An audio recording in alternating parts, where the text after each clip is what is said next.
Picture this. You are 14 years old. It is a warm spring night in New York City. You and your friends decide to walk through Central Park.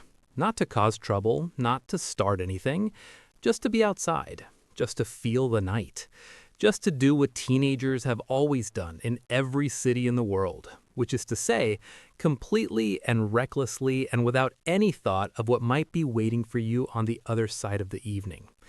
You never make it home. Not because something happened to you in that park, not because the city took you the way cities sometimes take young people who walk through the wrong streets at the wrong hour. You do not come home because the police came. And when they looked at you, they saw something they had already decided was true before a single question was asked. They saw guilt. They saw a story that the newspapers were already desperate to tell. They saw 5 boys from Harlem, and they made a decision. You were a child, and what followed would take everything from you.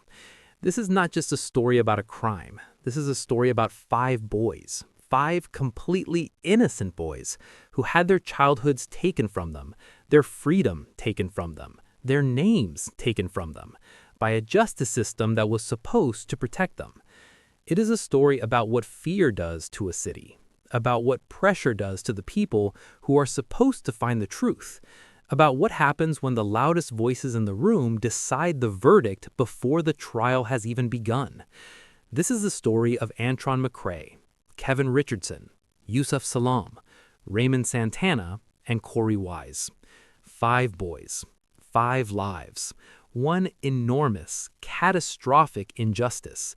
This is the story of the Central Park 5. To understand what happened to these boys, you have to understand the city they lived in, because New York City in 1989 was not the city it is today. It was not the city of gleaming towers and packed tourist streets and multi-million-dollar apartments on every corner. The New York of 1989 was a city in genuine crisis, a city that was frightened of itself. That year, New York City recorded over 2,000 homicides, 2,000 people killed in a single year in a single city. Entire neighborhoods had been devastated by the crack cocaine epidemic that swept through American cities in the 1980s. Unemployment was high. Poverty was concentrated and visible and ignored by those with the power to address it. The subways were covered in graffiti, and people avoided them at night if they could. Streets that are now full of coffee shops and boutiques were places where ordinary people did not walk alone after dark. Racial tension was not simmering, it was boiling. The previous year, 1988, had seen a series of high-profile incidents that had torn open wounds that were never properly healed. The Bensonhurst murder of Yusef Hawkins, Howard Beach. These were not abstract statistics. They were moments that told Black and Latino New Yorkers what the city thought of them, what they were worth, how much their safety mattered to the people in power. And the tabloids fed all of it. The New York Post, the Daily News. These papers made their money on fear, on outrage, on the feeling that the city was spinning out of control and that someone needed to be blamed. They needed stories. They needed faces. They needed names to put on the front page to sell copies to a city that was scared and angry and looking for somewhere to put all of that feeling. Into this city walked 5 boys from Harlem on the night of April 19th, 1989. Their names were Antron McCray, who was 15 years old, Kevin Richardson, who was 14, Yusef Salaam, who was 15, Raymond Santana, who was 14, and Corey Wise, who was 16. None of them had serious criminal records. None of them had ever been in real trouble with the law. They came from working families. They had parents who loved them. They had schools they attended and futures they were supposed to walk into. That night, they and the group of other teenagers from their neighborhood went into Central Park. Police would later describe the group as wilding, a term that would be splashed across front pages for weeks, a word that carried with it every possible ugly implication the press wanted it to carry.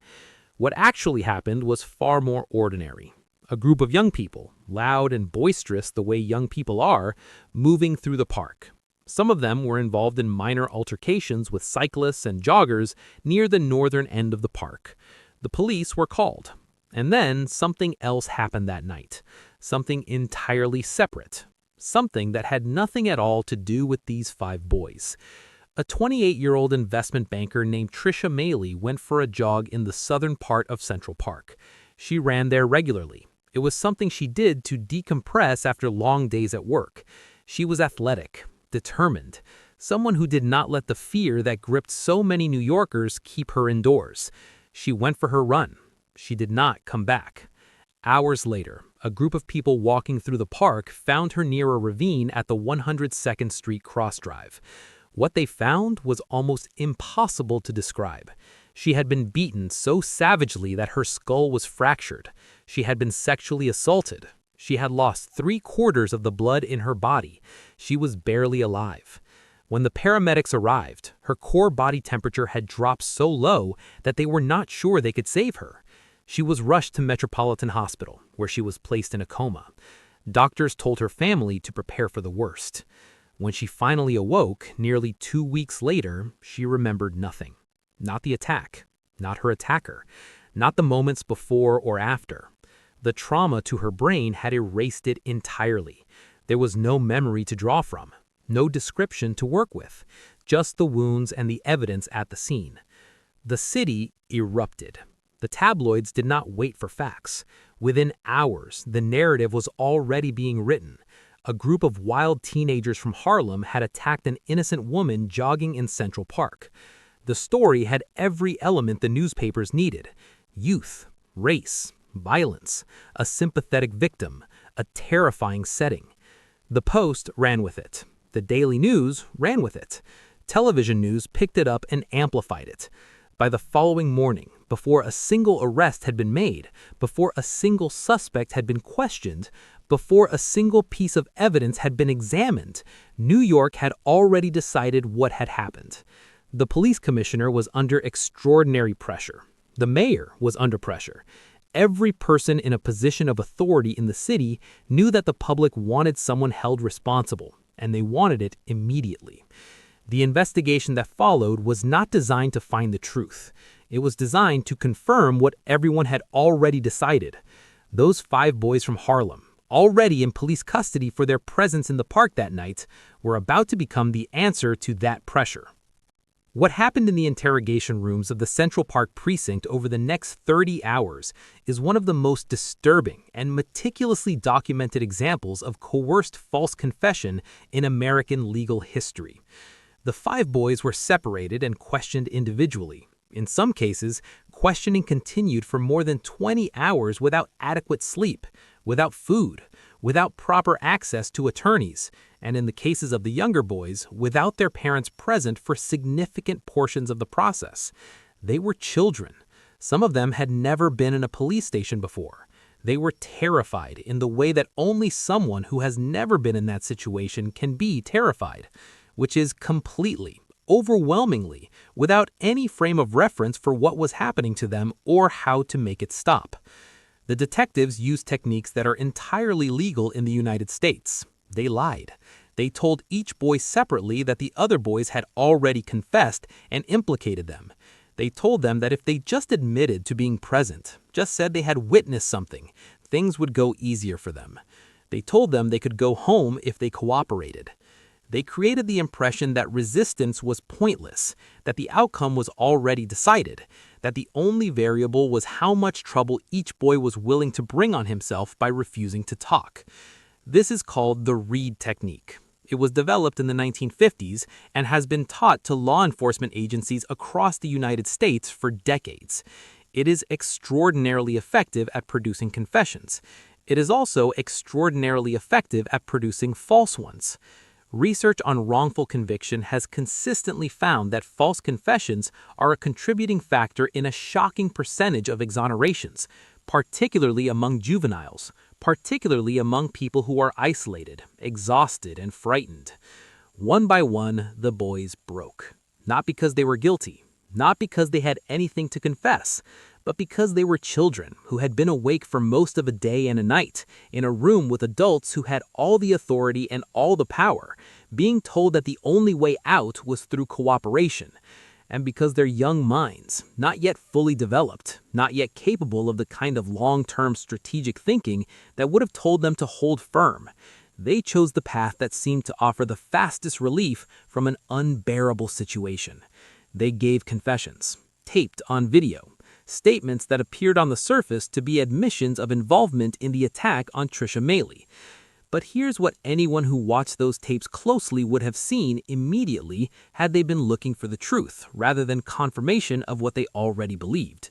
The confessions were riddled with contradictions. The boys' accounts did not match each other in the most basic factual details. They disagreed about the sequence of events. They disagreed about who did what and when.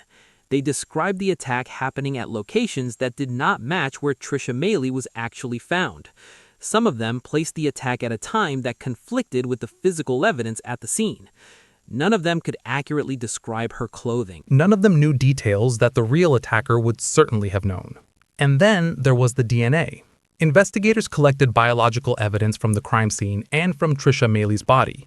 This was 1989, and DNA analysis was still relatively new in criminal investigations, but it was available and it was done. The results were unambiguous. The DNA found at the scene and on the victim did not match any of the 5 boys. Not a partial match, not a close match, no match at all. The science said they were not there. The physical evidence said they were not there. Their own confessions, when examined with any rigor, said they were not there. And it did not matter. Because before any of this could be properly weighed, before defense attorneys could prepare arguments, before the city could take a breath and ask whether the right people were actually in custody, the narrative machine had already taken over. The tabloids had the story they needed, the politicians had the response they wanted, and the public had a target for all that fear and rage that had been building for years. Donald Trump, who at the time was known only as a real estate developer and celebrity businessman, spent $85,000 to take out full-page advertisements in 4 major New York newspapers. In those advertisements, he called for the reinstatement of the death penalty. He did not ask whether the boys were guilty. He did not suggest that the justice system should be allowed to run its course. He said he wanted these boys dead.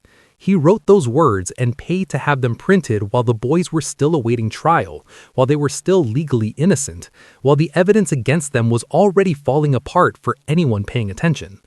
5 Black and Latino teenagers from Harlem accused of attacking a white woman. The city had made its decision. In 1990, the 5 boys were tried as adults in New York Supreme Court. Let that sit for a moment. Adults. Antron McCrae was 15 years old. Raymond Santana was 14. Yusuf Salam was 15. Kevin Richardson was 14. The state of New York decided that these children would be tried as adults, facing adult sentences in adult courtrooms, because the crime was serious enough to demand it. The prosecution's case rested almost entirely on the videotape confessions. There was nothing else. There were no eyewitnesses who could place any of the 5 at the scene of the attack. There was no physical evidence linking any of them to Trisha Meili. The DNA definitively excluded them. The confessions themselves were contradictory and demonstrably inconsistent with the known facts of the case. But they existed. They were on tape. They were damning to look at and difficult to explain to a jury without the full context of how they had been obtained. The defense attorneys argued strenuously that the confessions were coerced. They pointed to the conditions of the interrogations. They pointed to the inconsistencies. They pointed to the DNA. They argued that their clients were innocent children who had been manipulated by experienced detectives into saying things that were not true. They were right about every single one of those points. The juries convicted them anyway.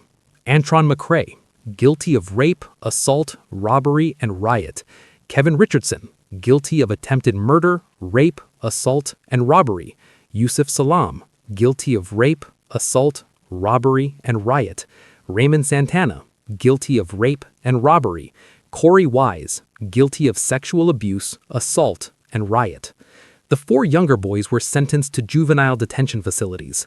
They would serve between 6 and 7 years before being released. But Corey Wise was 16 at the time of the crime, old enough under New York law to be tried and sentenced as an adult. He was sent to adult prison, not a juvenile facility with counselors and educational programs, and at least some attempt to preserve the possibility of rehabilitation. Adult prison, maximum security, with men who had committed real crimes and who knew exactly how to identify someone who did not belong there. Corey Wise would later describe those years in terms that are almost impossible to listen to. He was attacked. He was placed in situations of danger so extreme that he had to beg guards to put him in protective custody, in isolation, just to keep him physically safe. He spent years in a cell alone, a teenager growing into an adult in a box for a crime he had nothing to do with. He was the one among the 5 who suffered the most. He would carry those years with him for the rest of his life. Their families were shattered. Parents who had sent their sons to wander through a park on a spring evening found themselves visiting their children in prison. Siblings grew up without brothers. Futures that had seemed possible, modest and ordinary and entirely achievable, dissolved.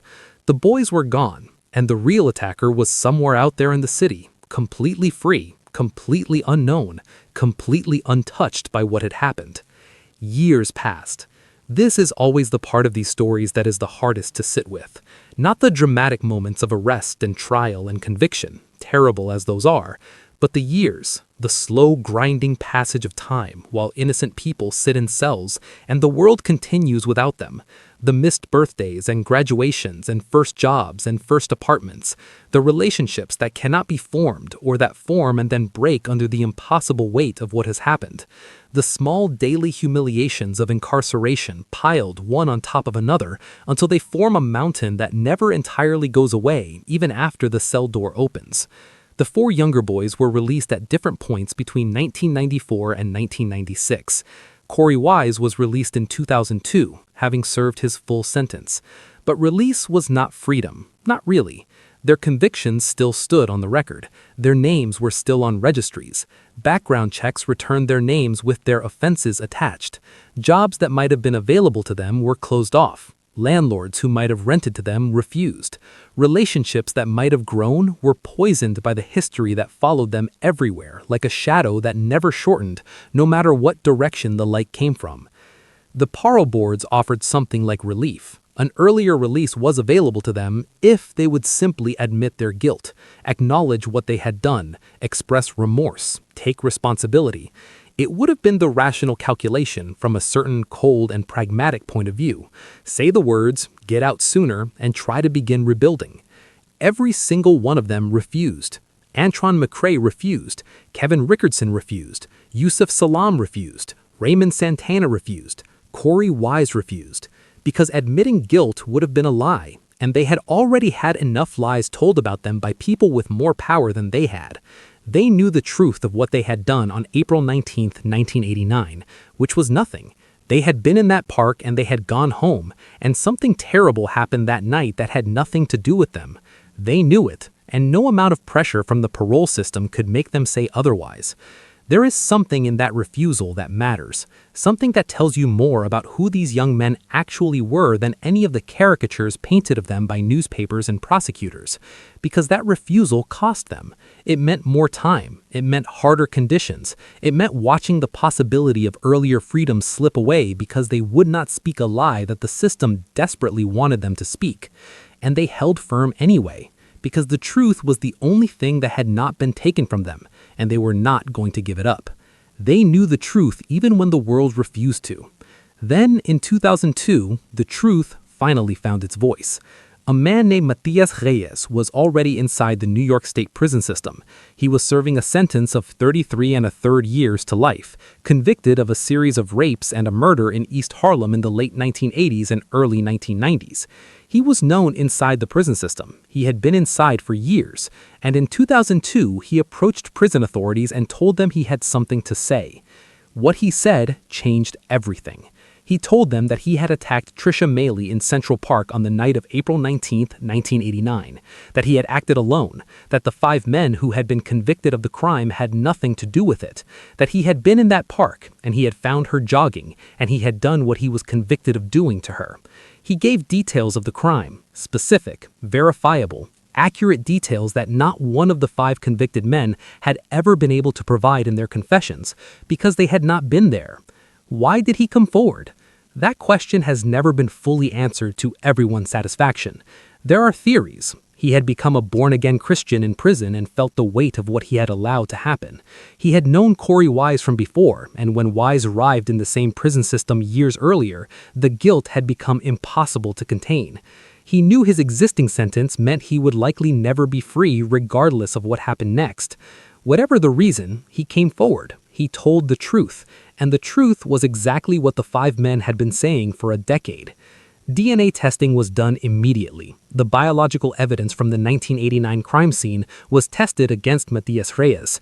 It matched completely and unambiguously. The DNA belonged only to Matias Reyes. The investigation was reopened. The Manhattan District Attorney's Office reviewed the case. They found what the defense attorneys had been saying for years. The confessions were inconsistent with the evidence.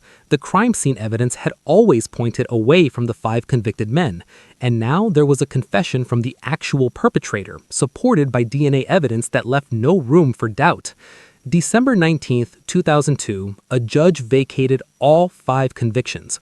All of them, completely, as if they had never existed. Antron McCrae had been in the system for years. Kevin Richardson had been in the system for years. Yusuf Salam had been in the system for years. Raymond Santana had been in the system for years. Corey Wise had been in the system for 12 years, the longest of any of them, entering as a 16-year-old child and emerging as a 28-year-old man. They were innocent. The DNA proved it. The real attacker's confession proved it. The inconsistencies in their initial statements that any honest investigator should have caught in 1989 proved it. They had always been innocent, and it took 13 years for the system that destroyed them to admit it. The exoneration was not an ending. It was a recognition, a formal acknowledgement of something that should never have been in dispute. But it could not give back what was taken. It could not return the year. It could not undo the violence Corey Wise experienced in adult prison as a teenager. It could not restore the relationships that had broken under the strain of incarceration and stigma and the impossible weight of being publicly labeled as something you were not. It could not give Antron McCrae his high school years back, or give Kevin Richardson the childhood he should have had, or give Raymond Santana the chance to grow into a man without the shadow of a false conviction shaping every choice and closing every door. The civil lawsuit came next. The 5 men sued the city of New York for the wrongful conviction and the suffering that had followed. It was a long process. It was contested at first by the city, by officials who did not want to acknowledge the scope of what had gone wrong. It went through negotiations and legal arguments and years of delays. And in 2014, more than a decade after the exoneration, the city of New York settled the lawsuit for $41 million. $41 million. That number sounds large in isolation, but consider what it is actually attempting to compensate.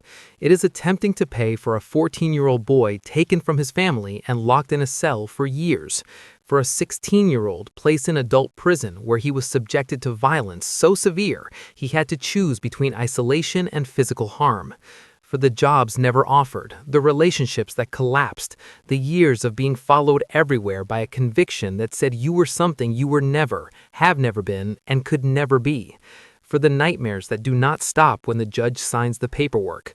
For the identity that was stripped away in an interrogation room by tired detectives chasing a story the newspapers had already written. No amount of money can actually pay for that. But it was something. An acknowledgement from the city that it had failed these men catastrophically and that it owed them something for that failure. Today, the 5 men who were once known to the world as the Central Park 5 prefer to call themselves the Exonerated 5. That distinction matters to them. They are not defined by the accusation, they are defined by the truth. And they have built lives that reflect that truth in remarkable ways, despite everything that was done to them. Yusuf Salam went on to become an author and a public speaker and one of the most prominent voices for criminal justice reform in the United States. He wrote a book about his experience. He traveled the country speaking to young people, to policymakers, to anyone willing to listen about what the justice system had done to him and to the others, and about what needed to change. In 2016, President Barack Obama awarded him the Presidential Medal of Freedom, one of the highest civilian honors in the United States. And then, in an outcome that feels almost too meaningful to have been scripted, he was elected to represent Harlem on the New York City Council, the neighborhood where his story began, the community that had watched him be taken away as a teenager. He came back to serve it. Kevin Richardson became an advocate for youth and for justice reform, working particularly with young people who are in vulnerable situations, trying to ensure that they have better protections and better advocates than he had in 1989. Raymond Santana has spoken publicly and extensively about his experience. He has used his platform to advocate for reform of the interrogation techniques that led to his false confession, working to ensure that what happened to him cannot as easily happen to someone else. Antron McCray has been the most private of the five, choosing to rebuild his life away from the public eye, which is entirely his right after everything that was taken from him. And Corey Wise, the one who suffered the most, who spent the most time in the system, who entered it as a child and emerged as an adult with years of trauma written into his body and his memory, used a significant portion of his civil settlement to fund something. He funded the Corey Wise Innocence Project, an organization dedicated to investigating and overturning wrongful convictions. He took the money that had been paid to acknowledge what was done to him and used it to try to find other people sitting in cells right now for things they did not do. He turned his suffering into a weapon against the system that caused it. In 2019, Netflix released a 4-part miniseries about their story. It was called When They See Us, and it was directed by Ava DuVernay, one of the most talented filmmakers working in American television and film. The series showed what happened in those interrogation rooms. It showed the trial and the conviction and the years in prison and the slow, painful process of exoneration and rebuilding. It was one of the most watched series in Netflix history in the weeks after its release. It broke people. Millions of viewers around the world who had never heard the full story sat in front of their screens and wept. Because when you see the full picture, when you understand everything that was done to these 5 human beings, there is no other response. The grief and the outrage are not optional. And then, in December of 2022, on the 20th anniversary of their exoneration, something happened in Central Park. The park that had been the setting for the entire nightmare. The park where a crime was committed that had nothing to do with them. The park whose name had been attached to their names for over 3 decades. That park was given a new entrance, named after them. The Gate of the Exonerated. The first new named entrance to Central Park since 1862. They went from being hunted by that park, from being named after it in the ugliest possible way, to being honored by it. Here is what I need you to sit with as this story comes to a close. 5 children. Not one of them had a serious prior criminal record.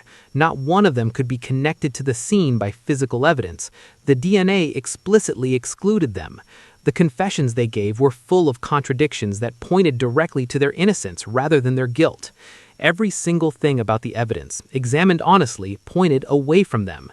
And they were still convicted. Because fear is more powerful than evidence when the fear is loud enough, and the people making the decisions are frightened enough, and the city is desperate enough for someone to blame. Because when 5 Black and Latino teenagers from Harlem are accused of attacking a white woman in the most famous park in America, too many people in too many positions of power were willing to believe the worst about them without asking a single difficult question. Because the pressure to close the case was more important to more people than the truth of what had actually happened. The Central Park 5 are free now. They are the exonerated 5. They are men who rebuilt their lives from the rubble of what was done to them, and who found ways to turn that rubble into something that might protect other people from the same devastation. They are survivors, in the fullest and most serious sense of that word. But they should never have needed to survive this at all. And here is the question I want to leave you with.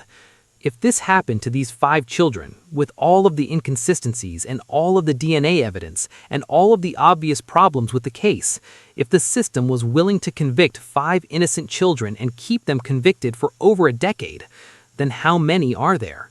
How many people are sitting in cells right now, tonight, for crimes they did not commit, waiting for a Matias Reyes to walk into a prison administrator's office and tell the truth?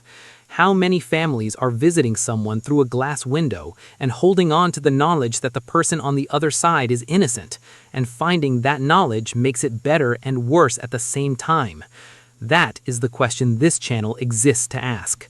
These stories matter, not just because they are gripping, not just because they are emotional, not just because they have the narrative shape of something almost too terrible to be real. They matter because they are real. because real people lived them, and in some cases are still living them. Because the system that produced the conviction of the Central Park Five is not a museum piece. It is still in operation.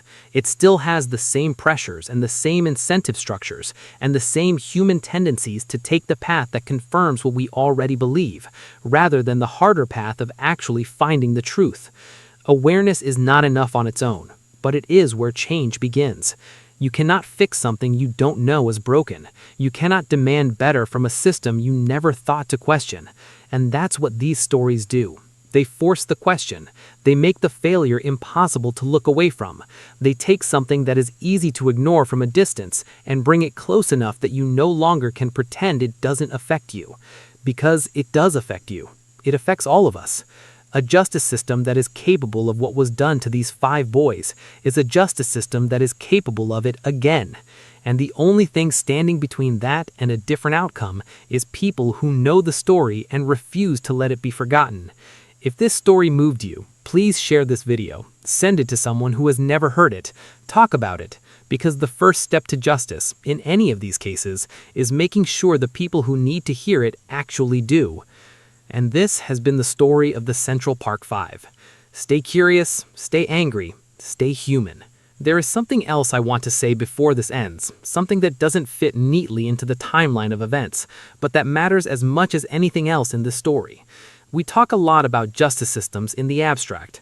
We talk about the law, about courts, about due process, about the rights that are supposed to protect every person who comes before a judge, regardless of who they are or where they come from. We talk about these things as if they are reliable structures, as if the system has a built-in correction mechanism that catches mistakes before they become catastrophes. The Exoneration of Five tells us something different. It tells us that the correction mechanism failed at every single stage. The detectives who conducted those interrogations were not rogue officers acting outside the system. They were using techniques that the system had approved, that the system had trained them in, that the system had decided were acceptable tools for finding the truth. The prosecutors who brought the case to trial were not corrupt individuals pursuing a vendetta. They believed, or convinced themselves to believe, in the guilt of the boys they were prosecuting, because the alternative, that the confessions were false and the real attacker was still out there, was more difficult to sit with than the story they had already built. The jury members who returned those verdicts were not monsters. They were ordinary people, confronted with videotaped confessions and a story that confirmed what the entire city had already decided, and they made the decision that the system had led them toward.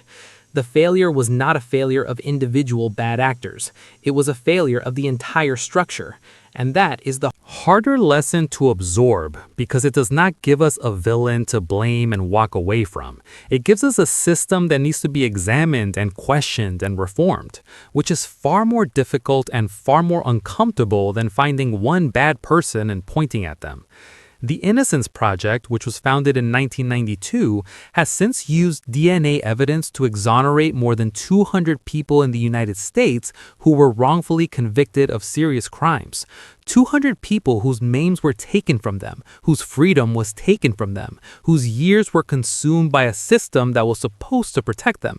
And those are only the cases where DNA evidence was available and preserved well enough to be tested. The researchers who study wrongful conviction estimate that the actual number of people incarcerated for crimes they did not commit is far larger than the exoneration record reflects. False confession is one of the leading causes of wrongful conviction. It happens because human beings under extreme psychological pressure will sometimes say things that are not true in order to make the pressure stop. It happens because young people and people with cognitive vulnerabilities are particularly susceptible to interrogation techniques designed to produce compliance. It happens because the law allows detectives to lie during interrogations, to create false impressions, to manipulate, in ways that would be considered deeply unethical in almost any other professional context. And it happens because once a confession exists, it is extraordinarily difficult for a jury to look past it, even when the other evidence points clearly in a different direction. Some states have begun to reform their interrogation laws. Some jurisdictions now require that interrogations be recorded in their entirety. Some have placed restrictions on the techniques that can be used with juveniles. There is movement, slow and inconsistent and never fast enough for the people still sitting in cells who should not be there, but there is still so much further to go. Corey Wise was 16 years old when he walked into that police station. He could not have fully understood what was happening to him. He could not have known that the words he eventually said, after hours of pressure and exhaustion and confusion, would define the next 12 years of his life. He was a child navigating a system built for adults, a system that was not designed with his protection in mind, a system that saw him as a means to an end rather than as a human being whose future mattered. He turned 50 in 2022, the same year the gate in Central Park was named for him and the other four. The same year they stood together, 5 men who had once been 5 boys, in the park that had given their case its name, and saw their own names written on a gate that thousands of people would walk through every day.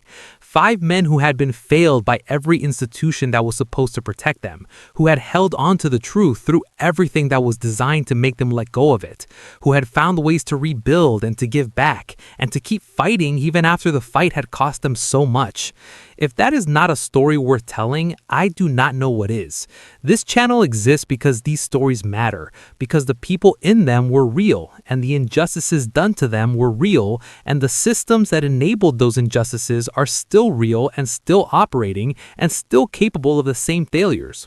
Every story we tell on this channel is a story about a person, not a case number, not a statistic, a person with a name and a family and a future that was altered by forces that should have protected them instead. We owe them at least this much. We owe them the telling of the truth. We owe them the refusal to let what happened to them be forgotten or minimized or filed away as an unfortunate chapter in a history that we have supposedly moved beyond. We have not moved beyond it. We are still in it, and the only way through is by looking at it clearly, honestly, and without flinching. So, thank you for watching this. Thank you for sitting with this story and letting it land where it needs to land.